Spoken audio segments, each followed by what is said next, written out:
وعن أبي هريرة رضي الله تعالى عنه قال قال رسول الله صلى الله عليه وسلم سبعة يظلهم الله في ظله يوم لا ظل إلا ظله إمام عادل وشاب نشأ في عبادة الله تعالى ورجل قلبه معلق بالمساجد ورجلان تحبا في الله واستمع إليه وتفرق عليه ورجل دعته امرأة ذات حسب جمال فقال إني أخاف الله ورجل تصدق بصدقة لا تعلم شماله وما تنفق يمينه ورجل ذكر الله خليا فقدت عينه متفق عليه إن الله وملائكته يصلون على النبي يا أيها الذين آمنوا صلوا عليه وسلموا تسليما اللهم صل على محمد وعلى آل محمد كما صليت على إبراهيم وعلى آل إبراهيم إنك حميد مجيد اللهم بارك على محمد وعلى آل محمد كما باركت على إبراهيم وعلى آل إبراهيم إنك حميد مجيد لا إله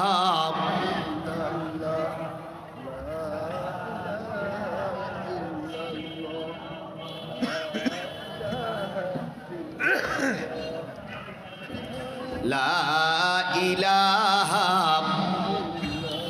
لا إله لا إله إلا الله محمد رسول الله لا إله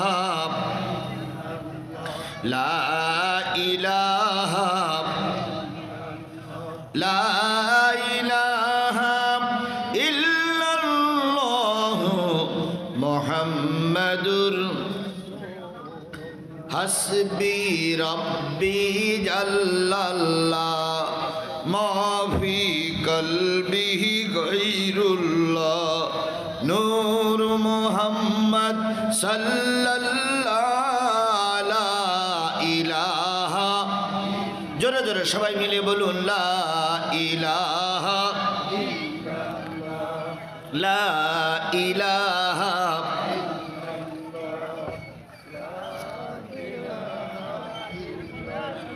লা ইলাহা ইল্লাল্লাহ মুহাম্মাদুর রাসূলুল্লাহ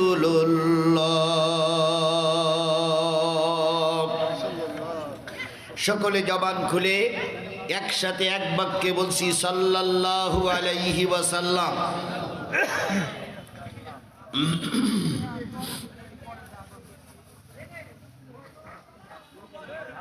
বগুড়া জেলার শেরপুর উপজেলার শিবপুর দারুল উলুম এমদাদিয়া হাফিজিয়া কওমি মাদ্রাসার উন্নয়ন কল্পে অনুষ্ঠিত হচ্ছে ৩৩তম একদিনব্যাপী বিরাট তাফসিরুল কোরআন মাহফিল ও ইসলামী সাংস্কৃতিক অনুষ্ঠান। স্থান শিবপুর দারুল উলুম এমদাদিয়া হাফিজিয়া কওমিয়া মাদ্রাসার প্রাঙ্গণ, শিবপুর প্রাথমিক বিদ্যালয় মাঠে। তারিখ হচ্ছে ২০শে ডিসেম্বর ২০২৪, ৫ই পৌষ ১৪৩১ বাংলা, রোজ শুক্রবার। আজকের এই মাহফিলের স্বনামধন্য সম্মানিত সভাপতি জনাব BHM কামরুজ্জামান রাফু, সাবেক সহসভাপতি বগুড়া জেলা বিএনপি, সাবেক সভাপতি শেরপুর পৌর বিএনপি, ও সভাপতি শিবপুর দারুল উলুম এমদাদিয়া হাফিজিয়া কওমি মাদ্রাসা। আজকের এই মাহফিলের সভাপতিবৃন্দ, আজকের মাহফিলের সম্মানিত প্রধান অতিথি, জননন্দিত নেতা, বগুড়ার পরিচিত মুখ, আপনার আমার প্রিয় ভাই আলহাজ গোলাম মোহাম্মদ সিরাজ, সাবেক জাতীয় সংসদ সদস্য বগুড়া 5 ও 6। আজকের মাহফিলের বিশেষ অতিথিবৃন্দ, আমার পরে আলোচনা করবেন বিশিষ্ট ইসলামী চিন্তাবিদ, সুললিত কণ্ঠের অধিকারী, সুমিষ্টভাষী বক্তা, আপনাদের অত্যন্ত প্রিয় মুখ, আমার শ্রদ্ধেয় ভাই, বাংলাদেশের একজন বক্তৃতা জগতের পরিচিত বক্তা জনাব হযরত মাওলানা আব্দুস সাত্তার জিহাদি, খতিব শিবপুর কেন্দ্রীয় জামে মসজিদ ও সুপার মহিপুর কাদেরিয়া ইসলামিয়া দাখিল মাদ্রাসা। আলোচনা করেছেন হযরত মাওলানা সামিউল ইসলাম, কামিল হাদিস BA অনার্স, খতিব রহমতপুর জামে মসজিদ শেরপুর বগুড়া সহ আজকের এই মাহফিলের দাওয়াতি অতিথিবৃন্দ, ওলামায়ে হজরত, রাজনৈতিক দলের নেতৃবৃন্দ, এলাকার বিভিন্ন কুঠির থেকে আগত দিনদার পরেশগার মুত্তাকি মুসলমান ভাই ও বন্ধুগণ, পদ্মায় অবস্থানরতা শ্রদ্ধাশীলা মা ও বোনেরা, সবাইকে নিয়ে আবারও সালাম বিনিময় করছি। আসসালামু আলাইকুম ওয়া রাহমাতুল্লাহি ওয়া বারাকাতুহু। আল্লাহ পাকের দরবারে লক্ষ কোটি শুকরিয়া, যিনি হাজারো কর্মব্যস্ততার ভিতরে নিজের প্রয়োজনকে পিছনে রেখে শুধুমাত্র কেবলমাত্র একমাত্র কোরআনের আহ্বানে এশার সালাতের পরপরই আপনাকে আমাকে কোরআনের মজলিসে কবুল করেছেন। যারা বাজারে আছেন, দোকানে আছেন, একটা মিনিট একটু খেয়াল করুন। আগামীকাল বাজার করা যাবে, কিন্তু আগামীকাল এখানে কিন্তু কোরআনের মাহফিল হবে না। কথা ঠিক না বেঠিক? বছরে একটাবার কোরআনের মাহফিল হয়, আর এই কোরআনের মাহফিল দেখে যদি বাজারে ঘুরে বেড়ান, আল্লাহর কসম কিয়ামতের দিন অবশ্যই আল্লাহ এবং রসুলের দরবারে মুখ দেখানো যাবে না। এই জন্য সকলের কাছে অনুরোধ করছি, আমি খুব বেশিক্ষণ সময় আপনাদের সামনে থাকবো না। দয়া করে যদি মুসলমান হয়ে থাকেন, আপনি যদি মুসলিম ঘরের সন্তান হয়ে থাকেন, আপনার যদি সব কিছু ঠিক থাকে, দয়া করে আমার আহ্বান শোনার সাথে সাথে আপনি কোরআনের মাহফিলে আসবেন। যদি আপনি না আসেন, তাহলে আমরা ধরে নেব আপনি কোরআনের শত্রু। যদি আপনি না আসেন, তাহলে আমরা ধরে নেব আপনি মুসলমান নামের কলঙ্ক। যদি আপনি না আসেন, তাহলে বুঝতে হবে এই মাদ্রাসার মসজিদের আপনি একমাত্র শত্রু। এই জন্য সকলকে আহ্বান করছি, কোরআনের মাহফিলে চলে আসুন। আল্লাহ আপনাকে আমাকে যাদেরকে কবুল করেছেন, নিশ্চয় আপনার আমার পরে আল্লাহ দয়া করেছেন। এই জন্য আল্লাহ দরবারে শুকরিয়া আদায় করছি, আলহামদুলিল্লাহ। আরেকটু জোরে বলুন তো, আলহামদুলিল্লাহ। বন্ধুগণ, নিশ্চয় আপনারা আমরা মৌমাছি চিনি। মৌমাছি চেনেন তো আপনারা? একটা চাকে কয় হাজার মৌমাছি থাকে বলেন তো? কয় হাজার? 5,000 হতে পারে, 10,000 হতে পারে, তারও বেশি হতে পারে। কথা বলেন ঠিক না বেঠিক? আচ্ছা বলুন তো, এই 10,000 মৌমাছির একজন নেতা আছে, তারে কি বলি? রানী মাছি। রানী মাছি। বলুন তো, এই রানী মাছি মৌমাছিদের কোথায় থাকে? মাঝখানে থাকে। আর এই রানী মাছিকে কেন্দ্র করে ওরা সব জোটগত হয়, জামাতবদ্ধ হয়। কথা বলেন ঠিক না বেঠিক?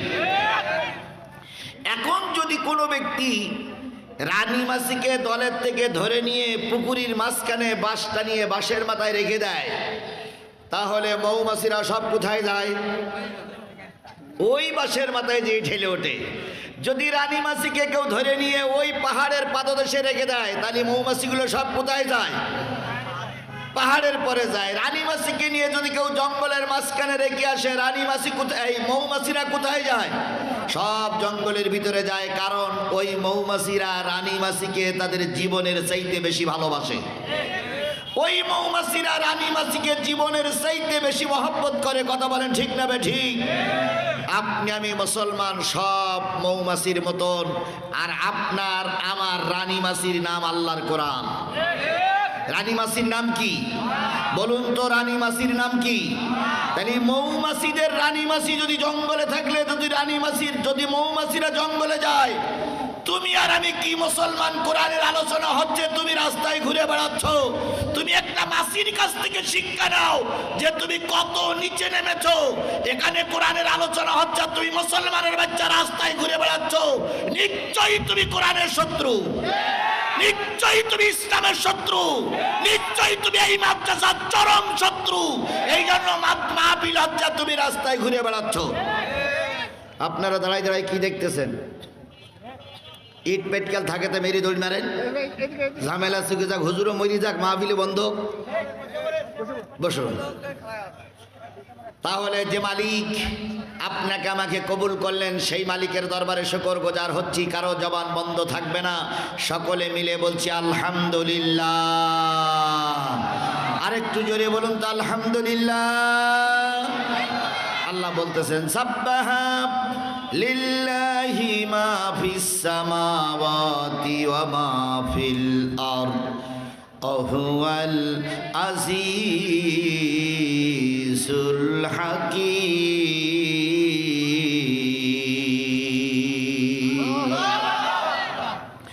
আল্লাহ বলে, বান্দা শোনো, আসমানে যা আছে, জমিনে যা আছে, আসমানের উপরে যদি কিছু থাকে সেটাও কেউ ধরো, জমিনের তলদেশে যদি কিছু থাকে, জমিনের উপরে যা আছে, সাগর মহাসাগর নদ নদী খাল বিল পাহাড় পর্বত, যেখানে যা আছে, ইচ্ছায় হোক আর অনিচ্ছায় হোক, তারা সবাই শুকরিয়া আদায় করে কার? আরেকটু জোরে বলেন, শুকরিয়া আদায় করে কার? কেবলমাত্র শুধুমাত্র মানুষ আল্লাহরে ভুলে যায়, আল্লাহর কথা স্মরণে থাকে না। কথা বলেন ঠিক না বে ঠিক?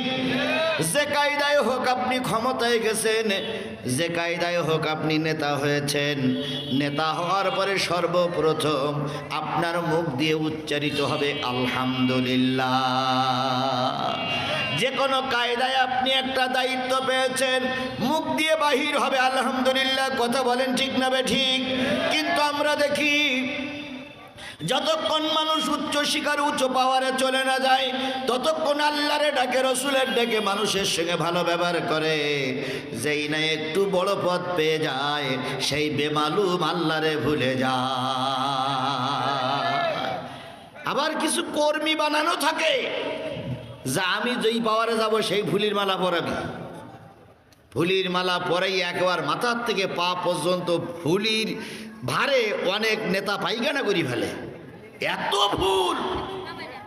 আল্লাহ রাব্বুল আলামিন বললেন, বান্দা তোরে নেতা বানালাম আমি, সম্মানিত করলাম আমি, তোর মুখ দিয়ে কার কথা উচ্চারিত হবে? আল্লাহর কথা। কিন্তু আল্লাহর কথা উচ্চারণ করলি না। 20টা মিনিট জাতীয় সংসদে কথা বললি, একবারও আল্লাহর নাম উচ্চারণ করলি না। জেনে নিস বান্দা, আমি আল্লাহ তোর সম্মান করে দেখালাম, তুই আমারে ভুলে গেলি কিনা? যে আল্লাহ তোমার আমার সম্মান করেছে, ফুলের মালা পরেছে, সেই আল্লাহ কিন্তু 2-1 বছর পরে তোমার গলায় আবার জুতোর মালা পরাতে পারে। এটা আমাদের জীবনে হয়েছে না হয়নি? জোরে বলেন, হয়েছে না হয়নি? যারা বলেছিল 41 সাল পর্যন্ত থাকবে, যারা বলেছিল 71 সাল পর্যন্ত থাকবে, তারাই আজকে জুতোর মেলা, জুতোর বাড়ি খাওয়ার ভয়ে পালিয়ে গেছে। আর যাদের নামে মিথ্যা মামলা দেওয়া হয়েছিল, তারা আজকে গোটা বাংলাদেশে ঘুরে বেড়াচ্ছে। এ শক্তিকার? জোরে বলেন, এ শক্তিকার? আল্লাহ সুস্থ রেখে এখানে বসার তৌফিক দিয়েছেন, সেটাও কার ইচ্ছায়? আবার যে কোনো মুহূর্তে আল্লাহ পাক আপনাকে মৃত্যুর কোলে ঢেলে দিতে পারে, এটাও কার ইচ্ছা? আল্লাহ সব কিছু পারে। কথা বলে ঠিক না বে ঠিক? আজকে কি বার গেল? এখান থেকে 2 শুক্রবার আগে নরসিংদের এক মসজিদে একজন খতিব খুতবা দিচ্ছিলেন। আলোচনা শেষ, উনি দাঁড়াই বললেন, আপনারা সুন্নত সুন্নত পর্যন্ত বলার পরে ভুট হয়ে পড়ে গেল। ওই যে পড়ে গেল লোকটা মারাই গেল, একজন মসজিদের ইমাম। সুন্নত নামাজ পড়া হয়নি, জুমার নামাজ পড়া হয়নি, তাহলে ওই যে একজন ব্যক্তি পড়ে মারা গেলেন, এরকম অবস্থা আপনার আমার হতে পারে না? পারে না? যে লোকগুলো বাদামের দোকানে বসে আছে, এই লোকগুলোর মনে হয় এরম হবে না। দোল্লায় তুলতে চাও, দোল্লার দড়ি ছিঁড়ে অন্যত্তরে পড়ে গিয়ে ওখানেই মৃত্যু হতে পারে। কথা বলেন ঠিক না বেঠি? সুতরাং আমি আপনাদের আবারও হাতে পায়ে ধরে বলতেছি, কোরআনের মাহফিলে আসুন যদি মুসলমানের বাচ্চা হন। তাহলে আমরা আবার আল্লাহ শুকরিয়া আদায় করছি, আল্লাহ আমাদের বসার তৌফিক দিয়েছেন, আলহামদুলিল্লাহ। সর্বকালের সর্বশ্রেষ্ঠ নবী, যার আদর্শ আমার জীবনে গঠন করে, যার আদর্শ আমার জীবনে বহন করে, যার সুন্নত এবং নিয়ম ধরে আমি নিজেকে মুসলিম রূপে দাবি করেছি, সেই নবীজির নামে দুরুদ আর সালাম সবাই মিলে বলছি সাল্লাল্লাহু আলাইহি ওয়াসাল্লাম। বন্ধুগণ, বলুন তো, নবীর সেইতে দয়ার মানুষ আর পৃথিবীতে কেউ ছিল? নবীর সেইতে মায়ার মানুষ আর পৃথিবীতে কেউ ছিল? নবীর সেইতে আদরের মানুষ এই সমাজে আর কেউ আছে? কিয়ামত পর্যন্ত যদি নবীর সেইতে ভালো মানুষ তালাশ করা হয়, সকল যন্ত্রগুলো বিকল হয়ে যাবে, কিন্তু নবীর সেইতে ভালো মানুষ আর খুঁজে পাওয়া যাবে? আমার ভাইরা, নবীজি এত ভালো মানুষ ছিলেন, জীবনে তার নামে কেউ কলঙ্কের ছাপ দিতে পারি নাই। কাফেরেরা নবীর বিরোধিতা করেছে, কিন্তু নবীকে কখনো তারা দুশ্চরিত্রবান বলতে পারে নাই। কাফেরেরা নবীর বিরোধিতা করেছে, কিন্তু নবীকে অসৎ বলে গালিগালাজ দিতে পারে নাই। কাফেরেরা নবীর বিরোধিতা করেছে, কিন্তু নবীর কথায় কোনো মানুষ দুঃখ পেয়েছে এরকম কথা কেউ বলতে পারি নাই। অথচ সেই নবীকে কোরআনের দাওয়াত দিতে দিয়ে মার খাওয়া লেগেছে না লাগেনি? কথা স্পষ্ট করে বলবেন, দাওয়াত দিতে দিয়ে নবীজির রক্ত ঝরানো লেগেছে না লাগেনি? দাওয়াত দেওয়ার কারণে আল্লাহ নবীকে মক্কা থেকে হিজরত করে মদিনায় যাওয়া লেগেছে না লাগেনি? তুমি আর আমি যদি কোরআনের হক কথা বলি রে বন্ধু, তোমার আমার বেলায় ওরকম একটা অবস্থা অবশ্যই আসবে। সুতরাং নবীর চাইতে ভালো মানুষ পৃথিবীতে কেউ নাই, তারপরে নবী মারি খেল। এই কাফের মুশরিকরা যারা ছিল, তারা নবীকে বলেছিল আলামিন, তারা নবীকে বলেছিল as-সাদিক। এইখানে বসার জায়গা আর কিছু দেওয়া যাবে না, আর এই মাইক সেটগুলো এই পাশে রাখতে হতো, ওখানে জায়গা বন্ধ করেছে, তাহলে এখানে লোক বসবে কি করে?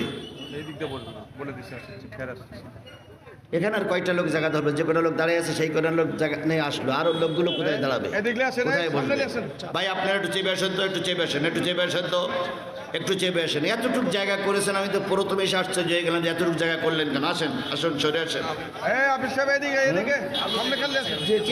এতটুকু জায়গা করেছেন কেন? আসেন, আসেন ভাই, আপনারা বসুন। এখানের লোক আমি ম্যানেজ করে নিচ্ছি, আপনারা বসেন। একে তো সময় কমার লোক বসাতে সময় চলে যায়, আমি অস করবো কখন? বসেন। একবারই আসতে বলবো, দ্বিতীয়বার কিন্তু আর বসাবো বলা হবে না। দয়া করে বসুন, বসুন, সামনে ফাঁকাগুলো পূরণ করুন। আসুন ছেলেরা, আসুন। ভাই আপনারা যারা দাঁড়ায় আছেন বসুন তো। রাস্তার লোকগুলো মুসলমান, আপনারা ভিতরে আসুন। যারা বাইরে আছেন ভিতরে আসুন। আমি খুব বেশিক্ষণ কথা বলবো না, অল্পক্ষণ কথা বলে চলে যাবো। আপনারা আসুন, কথা শুনুন। এরপরে সাংস্কৃতিক অনুষ্ঠান হবে, সবাইকে মজা দেওয়া হবে। কোরআন হাদিসের কথা বলার পরে সবাইকে আনন্দ দেওয়া হবে, মজা দেওয়া হবে। দয়া করে এসে বসুন, কেউ বাইরে থাকবেন না। এই স্যার সামনে জায়গা আছে। আচ্ছা হচ্ছে।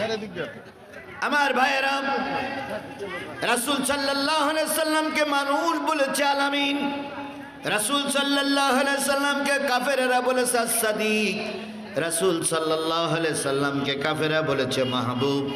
সেই নবীকে আবার মাইরও খাওয়া লেগেছে, কারণ তাদের মতের সঙ্গে না মিল খাওয়ার কারণে অবশ্যই বিরোধী দলের লোকেরা তাকে মেরেছে। আমরাও দেখেছি যেই সমস্ত আলেমদেরকে জাতি সম্মান করত, যেই সমস্ত আলেমদেরকে মানুষ মর্যাদা দিত, শুধুমাত্র রাজনৈতিক প্রেক্ষাপটে তাদের সঙ্গে মিল না হওয়ার কারণে অনেক আলেমকে ফাঁসির কাস্টে ঝোলা লেগেছে। অনেক আলেমকে আমৃত্যু জেলে ধুকে ধুকে মরতে হয়েছে। কথা বলেন ঠিক না বেঠিক? অনেক মানুষকে আয়না ঘরে রেখে বছরের পর বছর নির্যাতন চালানো হয়েছে শুধুমাত্র তাদের সঙ্গে মতের মিল না হওয়ার কারণে। দোষ একটাই, ওয়ামা নাকামু মিনহুম ইল্লা আইয়ুমিনু বিল্লাহিল আজিজিল হামিদ।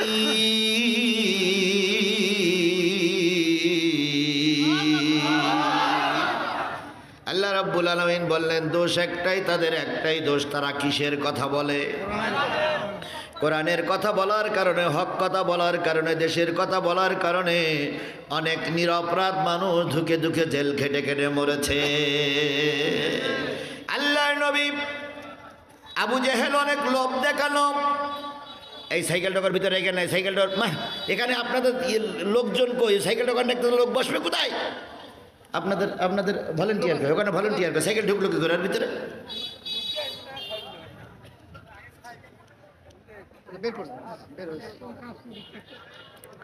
আমার ভাইরা, হ্যাঁ, সব দিক খেয়াল করেন। রাস্তা থেকে লোক দেখে দুই একজন বসান, আপনার ওখানে লোক দেন। সব যদি আমার কন্ট্রোল করতে হয় তাহলে কিন্তু সময় পাবো না।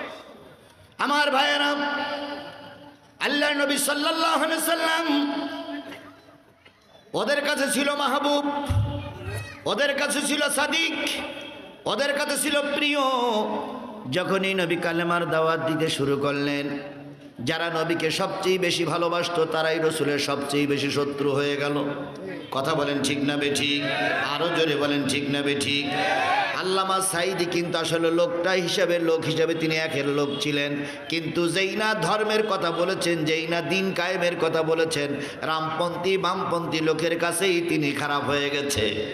শুধু রামপন্থী বামপন্থী লোকের কাছে তিনি খারাপ হন নাই, এক সময় আল্লামা সাইদি, এক সময় মতিউর রহমান নিজামী, এক সময় খালেদা জিয়া, এক সময় তারেক রহমান সবাই কিন্তু জাতির কাছে ভালো ছিল।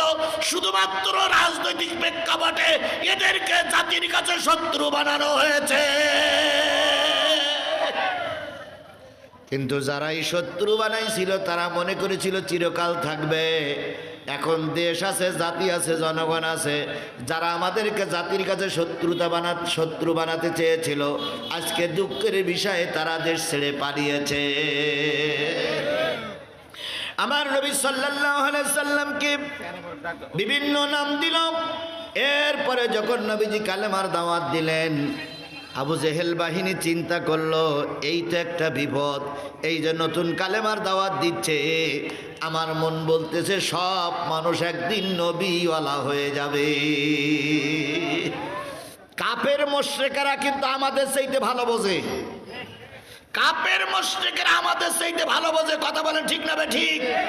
ভারত রয়ের মাধ্যমে জেনেছিল যে তৎকালীন সরকার টেকবে না, এই জন্য ভারতের পরিকল্পনাই আল্লামা সাইদিকে বিষ দিয়ে তাকে মেরে দেওয়া হয়েছে। কারণ ভারত ভালোই জানতো যদি দেশের পরিবর্তন হয় আর আল্লামা সাইদি যদি বেঁচে থাকে, তাহলে এদেশের প্রধানমন্ত্রী চেয়ার দখল করবে আল্লামা সাইদি। আল্লামা সাইদি।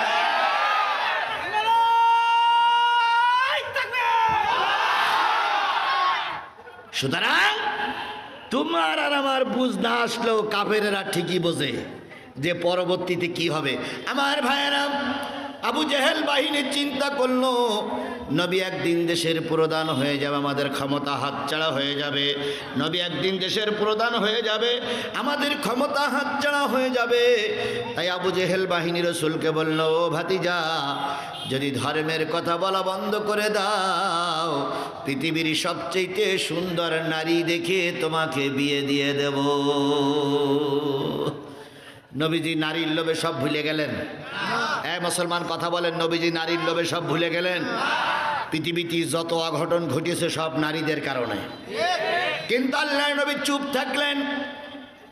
কিছুদিন পরে আবু জেহেল আবার ডেকে বলল, ভাতিজা উত্তর তো পাইলাম না, যদি ধর্মের কথা বলা বন্ধ করে দাও আমরা তোমাকে রাতারাতি মন্ত্রী বানায় দেব।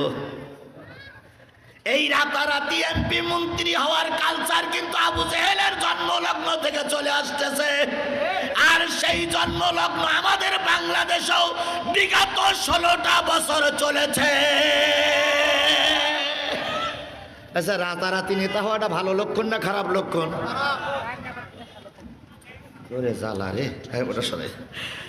রাতারাতি নেতা হওয়াটা ভালো লক্ষণ না খারাপ লক্ষণ? ভালো লক্ষণ না খারাপ লক্ষণ? আপনারা কি রাতারাতি নেতার পক্ষে না নির্বাচিত নেতার পক্ষে? জোরে বলেন, রাতারাতি নেতার পক্ষে না নির্বাচিত নেতার পক্ষে? আমরা রাতারাতি নেতাদেরকে জুতা পিটা করে বিদায় করে দিয়েছি। প্রয়োজন যদি হয় আবার রক্ত দেব, প্রয়োজন হলে আবার জেলে যাব, প্রয়োজন হলে আবার কাপড়ের কাপড় মাথায় বেঁধে রাস্তায় নামবো, তবে আর দিনের ভোট রাতে করতে দেওয়া হবে না, হবে না, হবে না। আল্লাহ আমাদের এই নিয়তের পরে কবুল করুক। বিএনপি চায় গণতন্ত্র ফিরে আসুক, বাংলাদেশ জামাত ইসলাম চায় গণতন্ত্র ফিরে আসুক, আমরাও চাই গণতন্ত্র ফিরে আসুক। কথা বলেন ঠিক না বেঠিক? আচ্ছা বলুন তো, পরীক্ষায় পাশ করে রেজাল্ট নেওয়া আর অটো পাসের রেজাল্ট নেওয়া কি এক হয়? গতকালকের এক মাহফিলে এক ছেলে দোয়া করতেছে, তার দোয়া আছে, তার নাম আলিফ, আর একটা কি নাম আছে তার শেষে আলিফ। আমি বললাম, আলিফ তুমি কি পরীক্ষা দিয়ে ক্লাস উঠতে চাচ্ছ না অটো পাস? বলতে, হুজুর অটো পাস গত বছর ছিল, এবার পরীক্ষা দেওয়া লাগিয়েছে। 5ই আগস্টের আগ পর্যন্ত যত নেতা হয়েছে সব অটো পাস। কথা বলে ঠিক না বেঠিক? 5ই পরের থেকে 1-5 তারিখের পরের থেকে কোনো নির্বাচন হয়নি। তবে আমরা জাতির সামনে নির্বাচিত নেতা উপহার দিতে চাই, কোন অটো পাস নেতা আমরা দেখতে চাই না, চাই না, চাই না। আল্লাহ জাতিরে কবুল করুক। আরেকটু জোরে বলেন আমিন, আরো জোরে আমিন। এই ছোট হুজুরগুলো এই জায়গায় এসে বসানো যাচ্ছে না, কর্তৃপক্ষ কই? তো মহাজালা, বক্তা ওয়াজ করবে না, খ্যার বিছাবে না, লোক তৈরি করবে। খ্যার এখানে দিলে আর ওই লোকগুলো এই পাশে নিয়ে আসলে তো ঝামেলা মরে যায়। আমার দুঃখ, এতটুক জায়গা করেছেন কেন আপনারা? একেবারে জিহাদি কি দুর্গন্ধ হয়ে গেছে যে এতটুক জায়গা পড়বে না? এখন এই লোক বসা দেখেন, এই লোক বসাবো, ওই লোক বসাবো না, আমি ওয়াজ করবো। প্রয়োজনে ও খুলে দেন, খুলে দেন, ওই পার্টনার্স খুলে দেন, খুলে দিয়ে ওইটা ওখানে বিছাই দেন, অত আর ব্যারিকেড দেওয়া লাগবে না। এইখানে আসেন, এই পাশে আসেন, আপনারা ওইখান থেকে এই পাশে আসেন, তো ওইখান থেকে এই পাশে আসেন, ওইখান থেকে এই পাশে আসেন। আর যদি জায়গা না পান দাঁড়াই থাকেন, দয়া করে ডিস্টার্ব করেন। আমার ভাইয়েরা, নবীকে রাতারাতি নেতা বানাই দেওয়া লোভ দেখানো হলো। নবী রাতারাতি নেতা হতে চাননি। কথা বলেন ঠিক না বেঠিক? নবীর এবার রাতারাতি নেতা হতে দিল, নবী রাতারাতি নেতা হতে চাইলেন না। আবু জেহেল বাহিনী বলল, ভাতিজা শুধু কালেমার দাওয়াতটা বন্ধ করে দাও, মক্কার অর্ধেক অংশ তোমার নামে লিখে দেব। তাহলে মানুষ সাধারণত বেঁচে থাকে কয়টা আশায়? 1 নম্বর চাই নারী। বুড়ো বুড়ো শয়তানের কাছে যুবতী নারীরা যায়, আর বুড়ো বুড়ো শয়তান ওদের পড়িয়ে নিয়ে পড়ি থাকে আর কয় আমার চরিত্র ফুলের মতন পবিত্র। বুড়ো শয়তান, বুড়ো শয়তান থাকবে মসজিদেও নারী নিয়ে পড়ি আছে। তাহলে বোঝা গেল সব নেতারা নারীর কাছে দুর্বল। কথা বলেন ঠিক না ঠিক? এই যে এখন বর্তমান স্বরাষ্ট্র উপদেষ্টা, নাম কি? স্বরাষ্ট্র উপদেষ্টা, ওটা তো সচিব।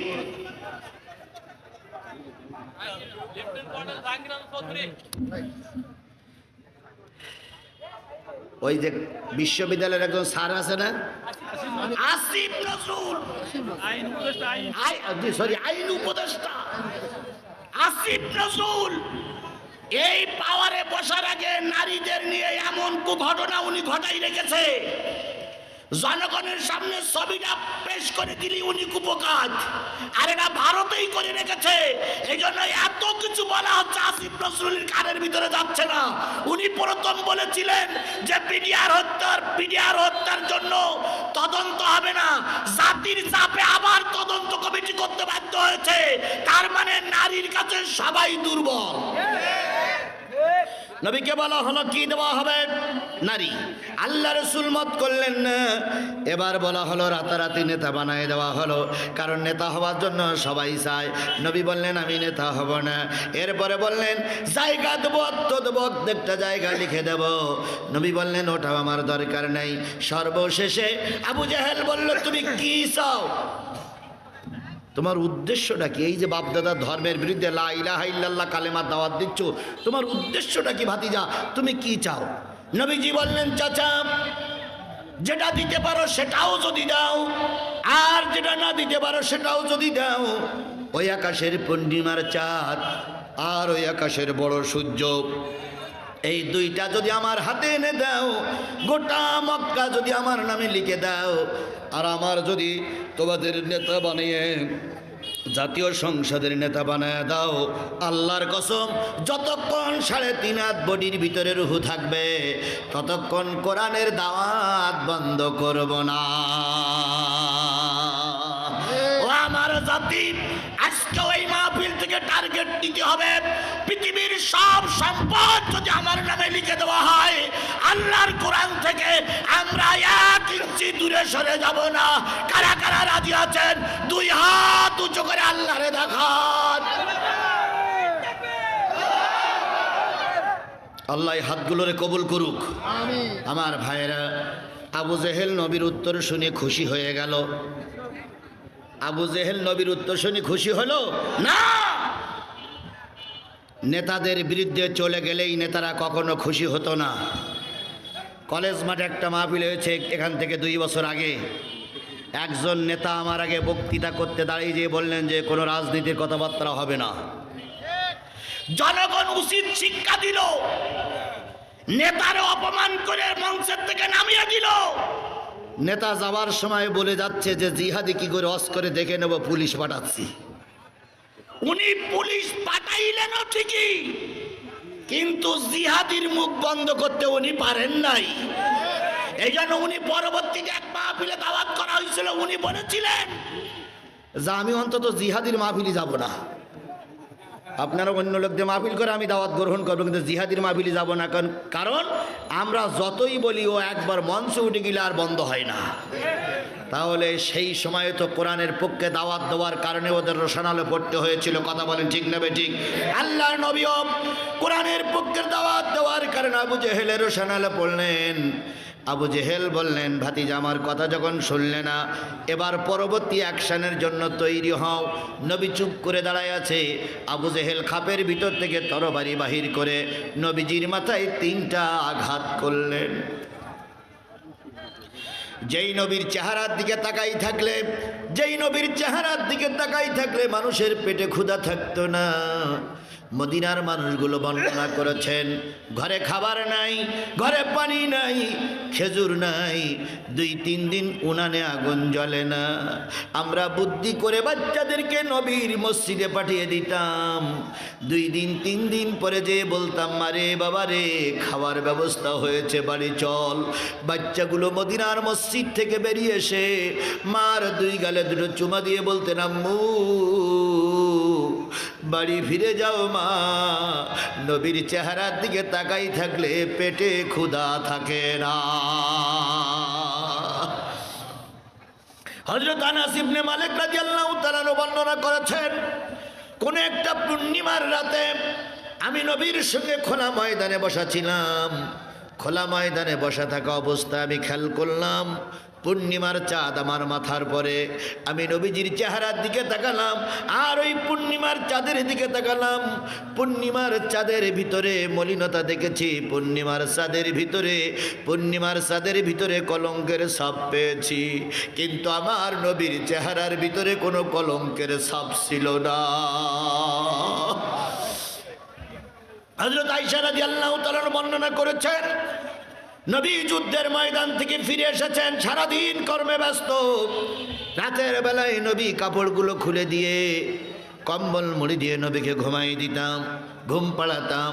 এরপরে আমি শুয়ার শুধু দিয়ে নবীজির পাকা কাপড়গুলো সেলাই করতাম। এক সময় লন্ঠনের তেল ফুরাইয়ে যেত, লন্ঠনের তেল নাই, লন্ঠন নিভে গেছে, আমার হাতের সুচটাও পড়ে গেছে। আমি চিন্তা করতাম এই হারানো সুচটা কি করে খুঁজে পাই। নবীর কাপড় তো এখনো সেলাই করা হয়নি। আমার মাথায় একটা বুদ্ধি আসতো, নবীর চেহারা থেকে কাপড়টা সরাইয়া দাও, অন্ধকার ঘর আলোকময় হয়ে যাবে। আমি নবীজির চেহারা থেকে কাপড়টা সরাই দিতাম। নবীজির চেহারায় যে আলো হয়েছে, ওই আলোয় আমি আমার হারানো সুচ খুঁজে পেয়েছি। ও আমার সাথীরা, কত ভালো মানুষ, কত সুন্দর মানুষ, কত চাঁদের মতন মানুষ ছিলেন আমার নবী। সেই নবীজির মাথায় 3টা আঘাত করেছে কোন পাষণ্ড নেতা? জোরে বলেন, কোন পাষণ্ড নেতা? আবু জেহেল। সেই আবু জেহেলের চামচারা আজও বুদ্ধি পৃথিবীতে নাই। সেই আবু জেহেলের চামচারা আজও বুদ্ধি শেরপুরে নাই।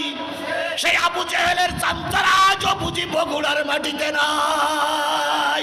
যদি নাই থাকবে তাহলে রাজপথে আলেমদের বুকে গুলি করল কারা? যদি সেই আবু জেহেলের বাচ্চারা না থাকবে তাহলে এই একজন চেয়ারম্যান আর একজন চেয়ারম্যানের কারা বন্দি করে জেলখানায় ভরে রাখলো, ওই আবু জেহেলের বাচ্চারা আজও পৃথিবীতে আছে। নবীজির মাথায় কয়টা আঘাত? 2 পাশে 2টা, মাঝখানে একটা। আল্লাহর নবীর মাথা ফাটা, রক্ত নাক দিয়ে, কান দিয়ে, চোখ দিয়ে পড়তেছে। নবী 2 হাত দিয়ে ফাটা জায়গাটাকে চেপে ধরে হাত উঁচু করে বলতেছে, মালিক, চুরি করিনি, ডাকাত করিনি, খুনি আসামি নই, শুধুমাত্র তোমার কোরআনের দাওয়াত দেওয়ার কারণে আজকে আবু জেহেল আমাকে কি করেছে? রক্তাক্ত করেছে, আমাকে মেরেছে। নবীজি 2 হাত দিয়ে চেপে ধরে খাদিজার বাড়ি চলে গেলেন। বাইরে থেকে ডাক দিয়ে বললেন, খাদিজা, দরজাটা খুলে দাও, খাদিজা, দরজাটা খুলে দাও, তোমার জাতি আমাকে মেরে আহত করে দিয়েছে। খাদিজা দরজা খুলে দিলেন। বাইরে এসে নবীকে জড়িয়ে ধরে রহমতের নবী, দয়ার নবীর গালে 2টো চুমো দিয়ে বললেন, ওগো ভাতিজা মোহাম্মদ, কে তোমাকে মেরেছে? গে আবু জেহেল। কেন, তুমি কি অন্যায় করেছ? আবু জেহেল বললেন, নবীজি বললেন, কোনো অন্যায় করিনি, শুধু একটা কথা বলেছিলাম, ইলাহা ইল্লাল্লাহু মুহাম্মাদুর রাসূলুল্লাহ, লা ইলাহা লা ইলাহা ইল্লাল্লাহু মুহাম্মাদুর রাসূলুল্লাহ। আল্লাহর নবীকে খাদিজা ঘরের ভিতরে ঢুকালেন। নিজের দাপনার পরে মাথাটা রেখে কাপড় দিয়ে দিয়ে রক্তগুলো মুছে দিচ্ছিলেন, আর বারে বারে গালে চুমা দিয়ে বলছিলেন, ভাতিজা, তোমার এই রক্তের পরে একদিন ইসলামের পতাকা উড্ডীন হবে। ও আমার জাতি, আল্লামা সাঈদীকে ওরা জেলখানার থেকে বের করে এনে ইঞ্জেকশন দিয়ে মেরে দিল। আজও জাতি শপথ দিয়ে বসে আছে, একদিন আল্লামা সাঈদীর হত্যার রক্তের বদলা আমরা নেব। ওই রক্তের পরে একদিন কোরআনের পতাকা উড্ডীন হবে।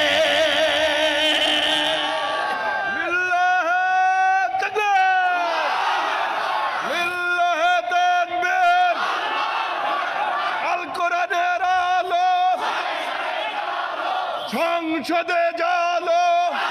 আমার ভাইরা, একটা জিনিস মনে রাখবেন, যেই জমিনে যত রক্ত পড়ে ওই জমিন ততই কোরআনের জন্য উর্বর হয়ে যায়। বগুড়ার মাটিতে ইসলামী আন্দোলনের নেতা কর্মীদের রক্ত পড়েছে না পড়েনি? আরো জোরে বলেন, পড়েছে না পড়েনি? এই রক্ত আজ হোক কাল হোক কথা বলবেই। বিডিআর হত্যার বিচার একদিন এই জমিনে হবে। কথা বলেন ঠিক না ঠিক? যদি আমরা বিডিআর হত্যার বিচার না করতে পারি, 57 জন বিডিআর কর্মকর্তা সহ 84 জন লোক মারা গিয়েছিল, প্রত্যেকটার আত্মা কষ্ট পাবে। কথা বলেন ঠিক না ঠিক? এই জন্য জীবনের শেষ রক্তবিন্দু দিয়ে হলেও বিডিআর হত্যার বিচার বাংলার জনগণ করবেই করবেই করবে। হেফাজতের আলেমদেরকে বাতি নিবাই মারা হলো। কথা বলেন, জাতি কি ভুলে গেছে? এদের হত্যার বিচার একদিন হবে। আল্লামা সাঈদীকে ওরা পরিকল্পিতভাবে মেরে দিয়েছে। আল্লাহর কসম আজও কালও আল্লামা সাঈদীর হত্যার বিচার হবেই হবেই হবেই ইনশাআল্লাহ। সংস্কার আন্দোলনে 16 থেকে 2000 মানুষ জীবন দিল। যদি ওদের বিচার না হয়, ওদের আত্মাগুলো কষ্ট পাবে। আপনারা কি সব হত্যাকাণ্ডের বিচার হোক এটাকে আপনারা চান? জোরে বলেন চান? তাহলে আবার আওয়ামী লীগের ভোট দিতে হবে। আবার আওয়ামী লীগের ভোট দিতে হবে। তাহলে কাকে ভোট দিতে হবে? হয় বিএনপি না জামাত। যদি দুই পার্টির এক পার্টি আসতে পারে, তাহলে প্রতিটা হত্যার বিচার হবে। কথা বলেন ঠিক না ঠিক? আর যদি কোনো সালে বলে কলে কৌশলে আমলিগির দোসররা আবার ক্ষমতায় আসে, এই হত্যাগুলো ধামাচাপা পড়ে যাবে। তাহলে আজকের এই মাহফিল থেকে টার্গেট নিতে হবে, জীবনের সব কিছুর বিনিময়ে হলেও আওয়ামী লীগকে আর বেঁচে থাকা অবস্থায় গদিতে বসতে দেওয়া হবে না। আমার কথার সঙ্গে কি আপনারা সবাই একমত? সবাই একমত? এখানে যেহেতু দুই পার্টির নেতারা বসে আছেন, আমি কোনো পার্টির সাপোর্ট নিয়ে এখানে আসিনি। আমি শুধু একটাই দাবি করি, দুইটা পার্টি নির্যাতিত।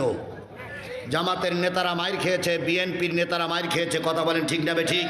বিএনপি আমার ভাই, জামাত আমার ভাই। শুধুমাত্র একটাই দাবি, এই হত্যার প্রতিশোধ নিতে গেলে যে কোনো এক পক্ষকে ক্ষমতায় বসাতে হবে, আর এক পক্ষকে তাদের সাপোর্ট করে এই হত্যার বিচার বাংলার মাটিতে সংগঠিত করতে হবে। আল্লাহর নবী সাল্লাল্লাহু আলাইহি সাল্লাম মাইর খেলেন, রক্ত দিলেন। উনি খাদিজার ঘরে অপেক্ষা করতেছেন। হঠাৎ করে খেয়াল করলেন আমির হামজার বাইরের থেকে ডাক। আমির হামজা চুপ চুপ চুপ। আমির হামজা তখন এলাকায় ছিলেন না, উনি ছিলেন শিকারিতে। উনি শিকারির থেকে ফিরে এসে শুনলেন মোহাম্মদকে আবু জেহেল মেরেছে। কেন মারল? কালেমার দাওয়াত দেয়, ধর্মের কথা বলে, দিনের কথা বলে। আমির হামজা তখনও পর্যন্ত ইসলাম গ্রহণ করে নাই। আমির হামজা শিকারের জিনিসপত্র রেখে চলে গেলেন ভাতিজার কাছে। যে বাইরে থেকে ডাকলেন ভাতিজা ভাতিজা ভাতিজা। নবীজি এতক্ষণ পর্যন্ত চুপ ছিলেন। যেই না আমির হামজার শব্দ কানে গেল, আল্লাহর নবী সেই চোখের পানি ফেলায় কাঁদতেছে আর বলতেছে, চাচা বিপদের দিনে পাশে দাঁড়ানোর মতন কেউ নাই। বিশ্বাস করুন, আপনজনদের দ্বারা কষ্ট পাইলে সেই কষ্টটা বেশি ব্যথা লাগে। কথা বলে ঠিক না ঠিক? আজকে ইসলামী দল ক্ষমতায় যাওয়ার পথে একটাই মাত্র বাধা, সেটা হচ্ছে এক টুপিওয়ালাদের আর এক টুপিওয়ালারা সহ্য করতে পারতেছে না। আজকে তাবলিগে মারামারি হচ্ছে না, বিশ্ব ইজতেমায় মারামারি হচ্ছে না, এক টুপিওয়ালার আর এক টুপিওয়ালা মেরতেছে। এটাকে আমরা কখনো কামনা করি? জোরে বলেন, কখনো কামনা করি? হচ্ছে সাতপন্থী কিন্তু সে টুপিওয়ালা, হচ্ছে জুবাইর পন্থী সে তো টুপিওয়ালা। কথা বলেন ঠিক না ঠিক? এক টুপিওয়ালা মার খাইলে আর এক টুপিওয়ালার তেলে ব্যথা লাগবে, এটাই স্বাভাবিক। কিন্তু দুঃখ লাগে, এক টুপিওয়ালারা যখন ক্ষমতার দ্বার প্রান্তে পৌঁছায় যায় আর তিন টুপিওয়ালা তাদের পিছন দিক থেকে টেনে ধরে। এটা হলো টুপিওয়ালাদের আগাগোড়াই চরিত্র। সুতরাং আগামীতে 53 বছর পরে একটা সুযোগ এসেছে, এই সুযোগ আমরা হাতছাড়া করব না। আগামী দেশ হোক, আগামী সংসদ হোক, আগামী বঙ্গভবন হোক টুপিওয়ালাদের। আল্লাহ যেন কবুল করে। আমির হামজার কথা শুনে রসুল বেরিয়ে আসলেন। কি হয়েছে? কয় আমাকে মেরেছে। কেডা? আবু জেহেল। কেন? কালেমার দাওয়াত দেই। তুমি কোন অন্যায় কাজ করেছিলে? কয় না। কয় থাকো, কিছুক্ষণ পরে আসতেছি। আল্লাহ নবী সাল্লাল্লাহু আলাইহি সাল্লাম যে আবু জেহেলের খুঁজতেছে, খুঁজতে খুঁজতে যেয়ে দেখে কাবার চত্বর যেয়ে উপহাস করতেছে আর বলতেছে নবীরে দিয়েছি, নবীরে দিয়েছি, নবীরে দিয়েছি। এই উপহাস করা জাতি তখনও ছিল, এখনো আছে। প্রায় কাউয়া কাদের বলতেন আমরা পালাবো না, আমাদের নেত্রী পালায় না। আজকের দেশের প্রশাসনের কাছে আমার দাবি, শুনলাম গত 3 দিন আগে নাকি কাউয়া কাদের দেশ থেকে পালিয়ে গেছে। এই 5টা মাস বাংলাদেশের সবচেয়ে জঘন্যতম, নরঘাতক, সবচেয়ে বিতর্কিত নেতা হলো এই কাউয়া কাদের। এই 5টা মাস দেশের কোন জায়গায় কার আওতাধীন, কে তাকে শেল্টার দিয়ে রেখেছিল, জাতি এখন জানতে চায়। আপনারাও কি আমার প্রশ্নের সঙ্গে একমত? আমরা জানতে চাই এই 5টা মাস এই কাদের কোথায় ছিল। যদি কোনো জামাতের নেতার বাড়ি থেকে তাকে জামাতের ওই নেতাকে গ্রেফতার করা হোক, যদি কোনো বিএনপির নেতার বাড়ির শেল্টার পেয়ে থাকে বিএনপির ওই নেতাকে গ্রেফতার করে বিচারের আওতায় আনা হোক। কারণ দুশ্মনকে যারা আশ্রয় দেয় তারাও দুশ্মন, দুশ্মনকে যারা আশ্রয় দেয় তারা জাতীয় দুশ্মন। কথা বলেন ঠিক না বেঠিক? সুতরাং জাতীয় দুশ্মনদের যারা আশ্রয় দিয়েছে তাদেরকে এ দেশের মানুষ ক্ষমা করবে। আল্লাহ আমাদের বোঝার তৌফিক দান করুন। আমার ভাইয়েরা, কিছু লিখতে হবে না হুজুর, আমার সব মনে আছে। আমার টাইমও কয় মিনিট আছে, তাও আমি দেখতেছি, আমার কিছু লেখা লাগবে না। শুরু যখন করেছি শেষ তো করবই। মরে আর মরুক, হুজুর মারুক, অস্ত হোক। আমার ভাইরা চুপ। আমার ভাইরা, যে জিনিসটা বোঝাতে চাচ্ছিলাম, আল্লাহ রসুল সাল্লাল্লাহু আলাইহি সাল্লাম বেরিয়ে এসে যখন আমির হামজা যখন সামনে দাঁড়ালো, আমির হামজা তখন আবু জেহেলের খুঁজতেছে। আবু জেহেল বলতেছে কি হয়েছে, চোখ রাগাও কেন? ভাই মোহাম্মদকে মেরেছ? হ্যাঁ মেরেছি। কেন? কেনটা তোমার কাছে কৈফিয়ত দিতে হবে, এটা আমার 14 গোষ্ঠীর দেশ, আমার বাবার দেশ, এদেশ আমার, আমি যেটা করব ওটাই আইন। ভুলে গেছো জাতি? ভুলে গেছো জাতি? গণতন্ত্রের গওক করে 16 বছর ছিল না। ওরা যেটাই করেছে সেটাই আইন, ওরা যে ধারা দিয়েছে সেটাই ধারা। কথা বলেন ঠিক না বেঠিক? আমির হামজা বললেন তুমি কি মনে করতেছো রসুলের পক্ষে কোনো লোক নেই? কয় কেউ নাই। আমির হামজা বললেন তাহলে তৈরি হরে শয়তান। তরবারি বের করে 3টা মাস যখন শুরু করলেন, অন্যান্য নেতারা বলতেছে নেতা প্রতিশোধ নেব। আবু জেহেল তখন বলতেছে চোখের দিক তাকাই, দেখা চোখ লাল টকটকে হয়ে গেছে। প্রতিশোধ নিতে গেলে আমার মারিয়েছে সোজা উল্টো পিঠ দিয়ে, তোদের মারবে সোজা পিঠ দিয়ে। আমির হামজা চলে আসছে, স্যার বলতেছে আবু জেহেল শোনো, আজকে তুমি রসুলের সঙ্গে বেয়াদবি করেছ, তোমাকে উল্টা পিঠ দিয়ে ঠিক করে গেলাম। যদি এরপরে কোনো দিন বেয়াদবি করো, জেনে রেখো সেদিন সোজা পিঠ দিয়েই প্রতিশোধ নেওয়া হবে। সুতরাং আওয়ামী লীগের ভাইরা ভুলে যেও না, হয়তো প্রথমবার জাতি তোমাদের ক্ষমা করে দিয়েছে, আবার যদি পাকপাকুম করো জনগণ এবার আর তোমাদের ক্ষমা করবে না। আমির হামজা এসে বললেন ভাতিজা প্রতিশোধ নিয়েছি। নবীজি বললেন কি প্রতিশোধ? কে এই প্রতিশোধ? আল্লাহ রসুল বললেন ওর চাইতে আমি বেশি খুশি হব যদি তুমি কালেমা পড়ে মুসলমান হয়ে যাও। আমির হামজা বললেন খাদিজা সাক্ষী